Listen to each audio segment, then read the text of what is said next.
Të nderuar dëgjues të programit të Drejt për Drejt, Mirëmëngjes Shkodër. Sot në këtë studio jam së bashku me shkrimtarin Zia Vukaj, kryetar I lidhjes, më falni, kryetar I shoqatës së shkrimtarëve. Ka kaluar nga organizim në një tjetër. Mirë se erdhët zoti Zia në studion ton. Mirë se u gjeta, faleminderit për ftesën.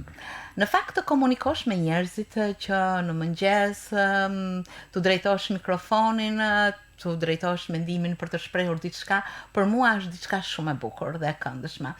Ju si e konsideroni ardhjen në studion e radios? Mu më pëlqen shumë puna juaj, përgjithsisht më pëlqen media dhe unë në mënyrë indirekte prej vitesh jam bë pjesë e medias, jam përfshi me dy njësi, dhe me thanë të ndryshme, e para me atë, si të thush, dëshiren për me kenë modest dhe mos me u shfaqe, sepse në gjatë ndoshta edhe si egoizëm, apo narcizëm, por në fakt me dëshiren për t'i shërby menimit artistik, menimit të lirë në përgjithësi, është duke e nevojshme që unë të shfaqem, dhe unë e çmoj si punë, e çmoj e ndëroj dhe më duket jo vetëm për faktin që sot media është një pushtet, por edhe për faktin që është bërë një pjesë e rëndësishme e jetës. Faleminderit shumë që keni ardhur. Në të vërtetë, aktivitetet në Shkodër, aktivitetet letrare, për hir të së vërtetës kanë një numër, janë të konsiderueshme, për të mos thënë edhe të bollshme. Çfarë mendoni për ta? Në një qytet të madh si Shkodra, aktivitetet duhet me pas gjithmonë. Nuk ka kuptim që në Shkodër të mos shkruhet letërsi. Nuk ka kuptim që në Shkodër të mos shkruhet histori, gjeografi, filozofi, shkencë, të mos kompozohen këngë, të mos bëhen piktura, të mos bëhen skulptura, të mos ketë arkitekturë. Pra në një qytet I cili mahet dhe është qyteti më I rëndësishëm I artit në Shqipëri, të mos ketë aktivitete, dhe nuk është as pak, madje edhe po të ketë 2 herë më shumë aktivitete, është krejt e natyrshme. Në të vërtetë, aktivitetet për librin dhe letërsinë do të quajmë të veçanta, madje krejt afër tyre, fjalës artistike, interpretimeve të rinjve, pjesëmarrjes, interesit për librin, janë si thua, ai fond I pasur që e ofrojnë të riun çdo njeri me librin.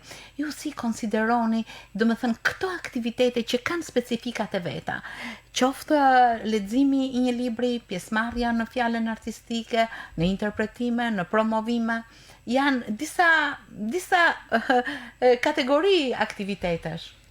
Po aktivitetet janë në varësi të fluksit të krijuesve. Disa tjera janë në varësi të planifikimeve që bëhen prej institucioneve përkatëse për me bë aktivitete që gjithsesi edhe ato janë në shërbim të rritjes së nivelit kulturor, të promovimit të krijuesve, të promovimit të artistëve të fjalës e kështu me radhë. Dhe gjitha këto janë në shërbim total, pra rezultantja është të shërbejmë në mënyrë kulturore qytetit ton, komunitetit ton, të lexuesit, të dëgjuesit, por edhe mi gjitha të krijuesve të cilët kanë nevojë të shpalosen dhe të lançohen për vlerat që kanë. Unë do t'ju pyes për një aktivitet ndër më të fundit, sepse ka shumë aktivitete të fundit. Jeni duke ndjekur fjalën artistike në qendrën kulturore të fëmijëve. Një pjesëmarrje që si zakonisht qendra kulturore e fëmijëve e ka të gjithë përfshirë në klasa, shkolla, në faza të ndryshme që kulmojnë pastaj me finale. Cili është mendimi juaj? Po, mendimi jem është se ky aktivitet duhet jo vetëm që të vazhdoj, por duhet të organizohet ndoshta edhe më mirë, jo vetëm nga qendra kulturore, por nga mësuesit që janë përgjegjës për të sjellë nxënësit me deklamu, me recitu pra fjalën artistike. Unë ju kam bë nga një herë edhe në një vërejtje aty, ne kam bë edhe shkrim, edhe kohët e fundit kam bë një shkrim në rrjetet sociale për këtë fjalës artistike.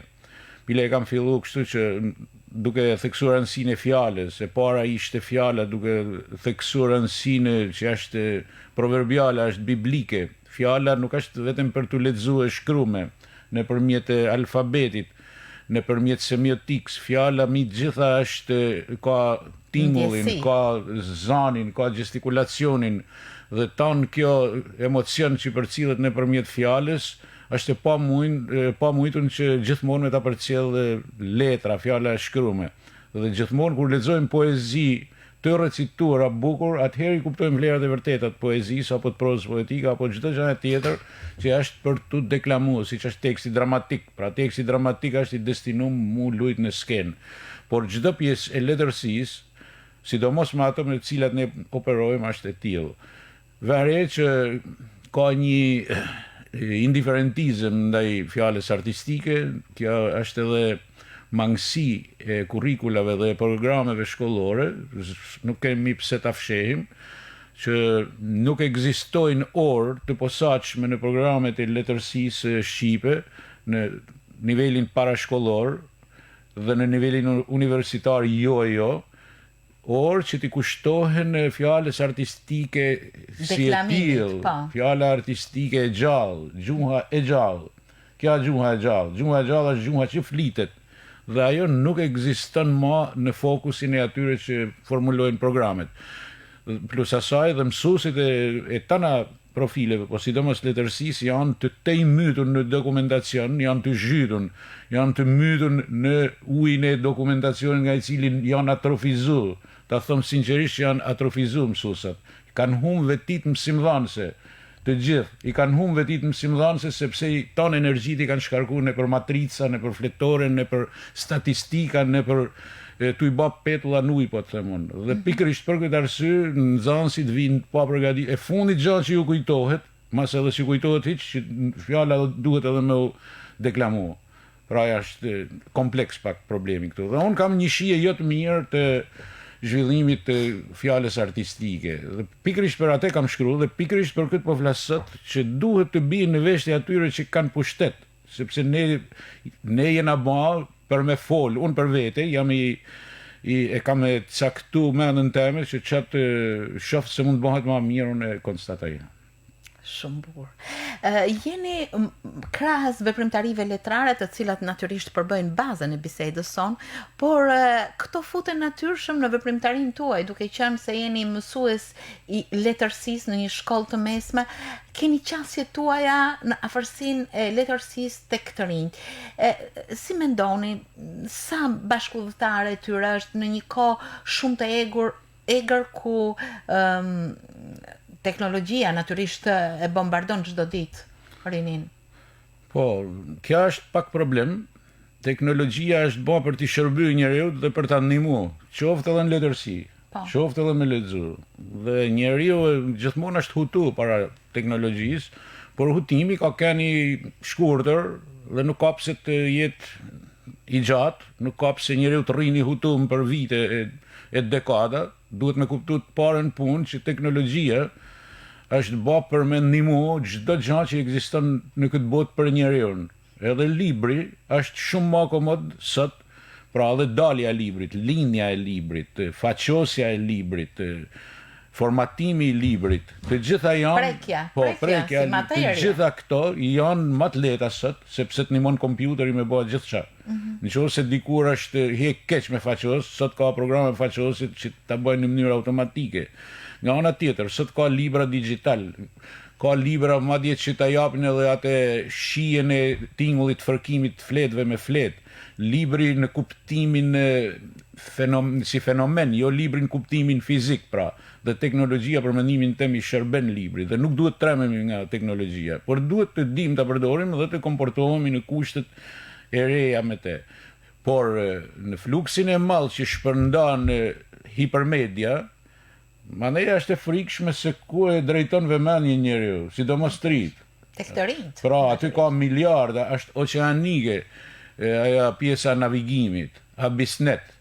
Fjala abisnet me siguri vjen nga abis, që do të thonë humner. Aty është një humner informacionit dhe në gjithë atë humner informacionit njerëzit shkojnë në mijëra drejtime të gabuara dhe pak kush shkon tek adresa e librit këtu. Dhe kjo është problemi. Të adresohemi tek libri. Në Shkodër javë mas jave, por edhe më herët, edhe 3-4 ditë mund të shkojnë që ka promovime librash. Ju, duke qenë kryetari shoqatës së shkrimtarëve, jeni jo vetëm i pranishëm, por edhe pjesëmarrës dhe natyrisht edhe shpeshherë në më të shumtën e rasteve jo vetëm flisni, po jepni mendime të vlefshme, do të thosha, dhe reflektime ndaj një botimi apo një tjetri. Çfarë treguesi janë këto? Treguesi i fluksit të librave, të daljes librave dhe të promovimeve është i dyfisht. Spari është ajo që thash, është qytet i madh dhe gjithmonë do të lëkundet nga dallgëzime të ndryshme, dallgëzime artistike të krijuesve në rastin që po them unë. E para, dhe atë du me thanon, atë du me respektu dhe me lënë që, sepse unë di edhe tjetërën, që dalja shumë librave është edhe një shej pa përgjegjshmëriet, është një egoizëm. Unë kam te libri Shtjellë letrar, për shembull, në fillim, kam një shkrim që është ftesë në lexim, unë kam thënë pse shkruajmë. Pse shkruajnë njerëzit? Dhe aty arsyet pse shkruajnë janë të ndryshme. Njerëzit shkruajnë nga egoizmi, njerëzit shkruajnë nga protagonizmi, njerëzit shkruajnë për me rënë sy. Njerëzit shkruajnë për me u bot njoftun, njerëzit shkruajnë për me realizu diçka që është e pamujtën për ta. Por njerëzit shkruajnë për grafomani, është smundje me shkru, është psikoz. Por ama jo, nuk është vetëm kjo arsye, njerëzit shkruajnë kur kanë diçka me thanë. Njerëzit shkruajnë duke qenë sigurt se ato që po shkruajnë nuk i ka thënë kush para tyne. Njerëzit shkruajnë me bindjen e plotë që ato që po thonë, edhe nëse i ka thënë dikush, nuk i ka thënë në atë stil që i thonë këta. E kështu me radhë, pra të shkruash është, kur ke çfarë shkruan, është një shërbim i domosdoshëm. Edhe në qoftë e marrim në aspektin fetar ose biblik, ku njeriu është si të thush kujdestar i aftësive të veta, është administratori, është përgjegjësi, është amanetçari i atyre gjërave që i ka dhënë Zoti. Në këtë sens, nëse Zoti e ka thirrë për me shkru, patjetër që duhet me shkru. Nëse Zoti e ka thirrë për me punu tokën, patjetër që duhet me punu tokën. Por këtu ka keq kuptime. Po, ka keq kuptime sepse ka njerëz që Zoti i ka thirrë me punu tokën dhe shkruajnë libra. Kjo është e keqe. Në të vërtetë, si shikoni ju këtë? Unë e shoh raportin pak problematik, sepse mund të takon ndoshta për fat të keq ose ndoshta edhe për fat të mirë me lexu gjithë këtë fluks. Ma shumë për fat të keq, sepse ha kohë shumë vedit, dhe kur thëm për fat të keq, këtu mandej dallohet edhe cilësia e librave që vinë. Janë lëshuj njerëzit në një garë të çuditshme, të shfrenume me shkru libra. Aq sa vetë libri ka shkëlqimin si entitet, po them unë kulturor, duke qarkullu në mënyrën më të zhvlerësume, me një inflacion të tmerrshëm. Ka njerëz mirë, po kjo nuk është vetëm smundja e qytetit tonë, por kjo është bon rajonale. Ka njerëz që nuk merren me kurrë dhe vrapojnë në për qytetet provinciale të trevave shqiptare, ku ka gjithkund gjejnë homologët e vet, edhe shkojnë. Shkova në Kumanov, thot dikush. Shkova në Prizren, në Gjakov, në Prishtinë, qytetet Maqedonisë, Malit Zi, gjithandej vlojnë tipat të tillë, japin njëri tjetrit medalje, ju japin dekoratat, dëshmi vinë të ngazllyer prej andej dhe thonë, pse nuk na vlerësoni ju këtu, ne na kanë vlerësuar në një qytet atje etj. Pra, gjithë kjo maskaradë është e kthyer në një teatër absurd i cili vjen gjithnjësa vjen e bati në veritshëm. Aq sa kur hasim në libër të mirë, gati, si me thonë, mallëngjehen, është shumë e rrallë me hasnë për libra të mirë, edhe bile ata që shkruajnë mirë fort, ata as për promovime s'kan nevojë, me thonë drejtën. Në fakt ju jeni i drejt për drejt, shumë i drejt për drejt, e thoni mendimin tuaj troç, si që themin në Shkodër. Këtë kanë vënë re jo vetëm sot në bisedë, por edhe në takimet letrare që zhvillohen si rezultati i aktiviteteve të ndryshme. Në të vërtetë kjo është një tipar i personalitetit tuaj, apo ju a jep edhe këtë tagër edhe pozicioni që keni si kryetar i shoqatës së shkrimtarëve dhe shkrimtar vetë? Po, ndoshta kjo ka lidhje me dëshirën që unë kam për me thanë të vërtetën. Gjithmonë e kam pas këtë dëshirë që më ka kriju dhe probleme. Sepse njerëzit përgjithsisht kanë qef me fol mirë për ta, me o ba qefin. Mirë po, është hipokrizi e madhe.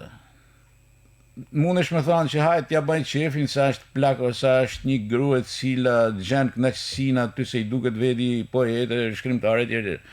Por nuk i ban mirë, në finale nuk i ban mirë njeriut t'ja bash qefin këtë sepse ban me harxhu energji në një drejtim të gabum. Mund të bajnë gjithçka tjetër ma mirë se sa me shkruaj libra. Mirë po ata librat i shkruajnë, i botojnë me kopertina trasha, kushtojnë, i lexon vetëm ajo që i ka shkruar ose ai që i ka shkruar. Normal, nuk mundet kush me lexu tu i pas letërsia luksi madh. Pra ka edhe është keq kuptim i madh. Është shumë keq kuptim. Poezia i morin qaf, njerëzit kujtojnë se vën fjalë konkrete pranë fjalëve abstrakte dhe ke bë varg. Kujtojnë se bëhen vargjet vetëm tu i xherr fjalë për gojet. Ndërkohë që nuk është edhe i bajnë pas forca. Vetëm çat ju dalin, domethënë proj i llafomanis, hidhet në letër dhe kjo quhet poezi. Po mirë, ju si shoqata e shkrimtarëve, çfarë roli luani Unë s'mund t'ju bëj asgjë. Për arsye se unë roli jem është rol si thosh koordinimit, promovimit, kjo lloj shoqatet ose kjo lloj organizatet, po them unë, është një ka qenë lidhja shkrimtarëve ka qenë lidhja shkrimtarëve dhe artistëve, ka qenë më e kodifikuar, më e institucionalizuar dhe më me tagër, po them, dhe më e mbetësishme. Kurse sot është një organizatë që një shoqat, po them unë, që bëhet për qëllimet e mira, për me kriju një tribun mendimit, me kriju një tryez vlerash, me shkëmby eksperiencë krijuesit me krijuesit, me promovu vlerat e vërteta dhe me bë një bashkësi intelektuale brenda qytetit. Pra, them që në këtë sens është e mirë. Megjithatë është edhe kontradiksion sepse krijuesit janë njerëz të vetmuar, nuk kanë nevojë për asociacione, nuk kanë nevojë për bashkime, me thënë drejtën.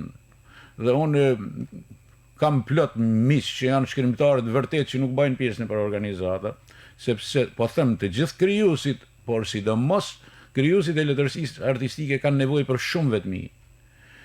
Sepse me shkruaj një libër të mirë duhet me pas vetmi, duhet me pas atë privatësinë tënde, nuk duhet me dëgju asnjë zhurmë. Pra, pa them që ka shkrimtarë që kanë vënë 4 vjet me shkruaj një libër dhe kanë të vetmuar krejt. Kena rastin e Gustave Flaubertit me Zojan Bovary, ai është quhet eremiti i Croisses, ai ka shkuar në një kështjell në Croisses dhe ka ndaj 4 vjet me shkruaj librin Zoja Bovary dhe ka humb krejt, nuk e kanë ditë është ky njeri. Imagjinohet është jam me papas detyrimin me shku dhe të shoqata e shkrimtarëve, çfarë të merret do të ishte. Natyrisht, qenia shkrimtar, artist në më të shumtën e rasteve predispozon një njeri të veçantë, do thosha, në ndjesitë e tij, edhe në përkushtimin e tij, sepse të prodhosh nuk është të prodhosh mendim, libër, të prodhosh një vepër, është diçka, një investim shumë i madh në radhë të parë shpirtëror dhe akumulim artistik dhe intelektual i veçantë.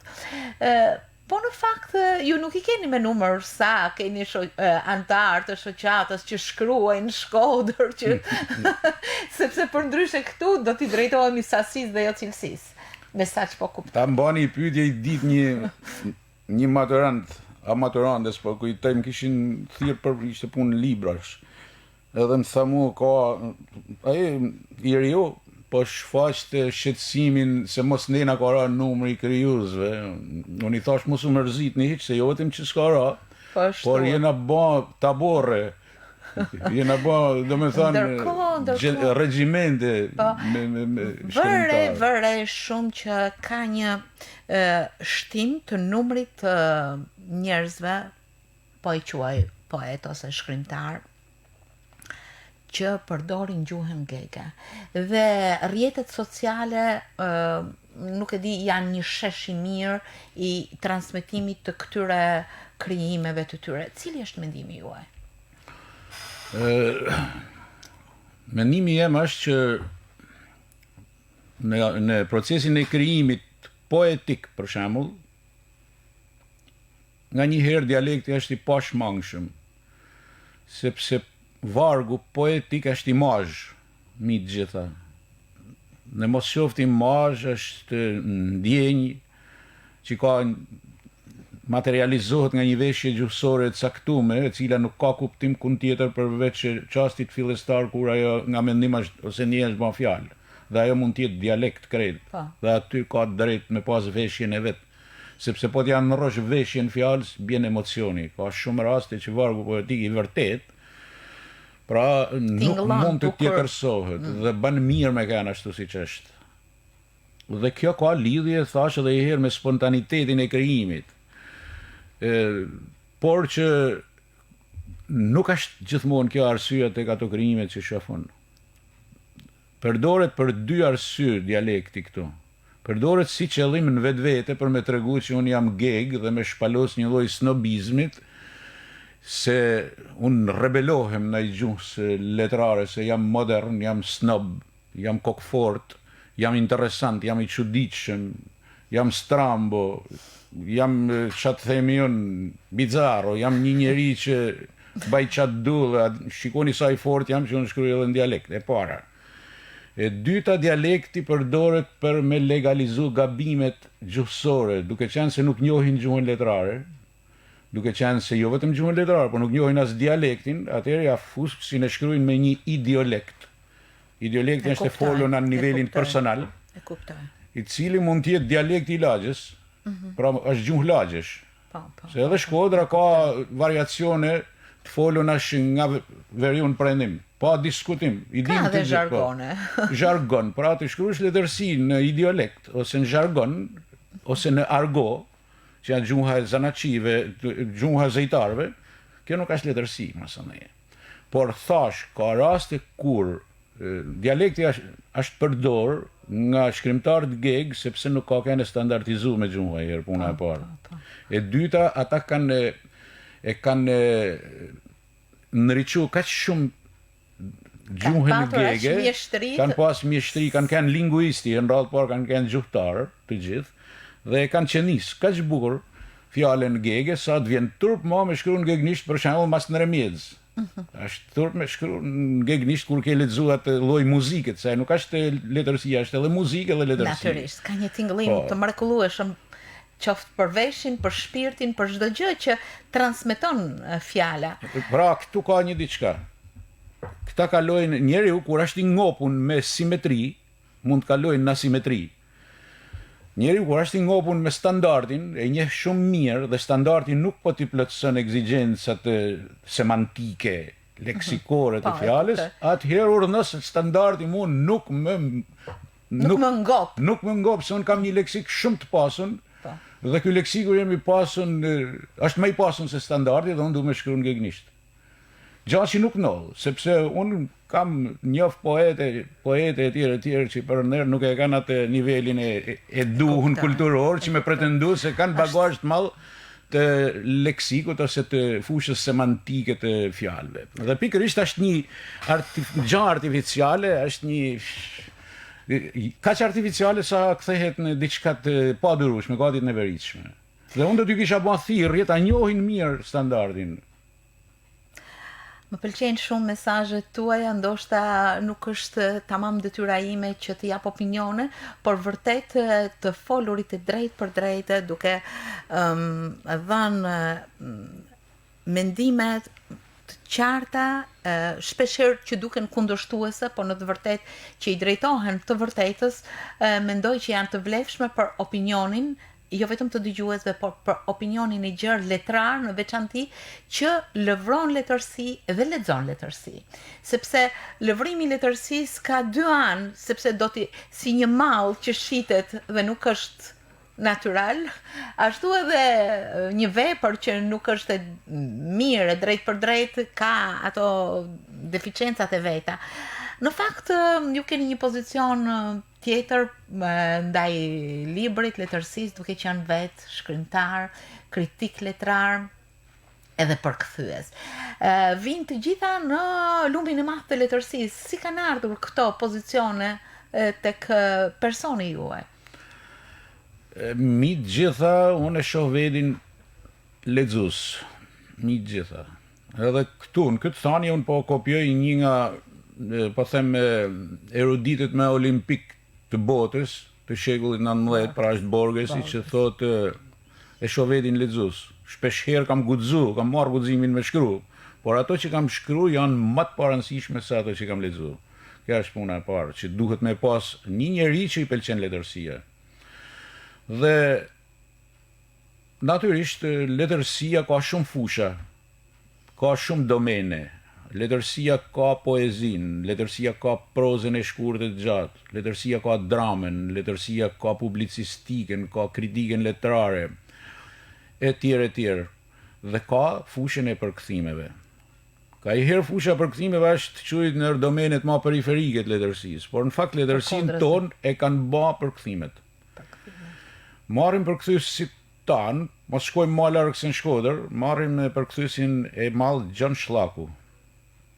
Gjan Shllaku është më i rëndësishëm se shumica e shkrimtarëve shqiptar që kanë krijuar letërsi shqiptare.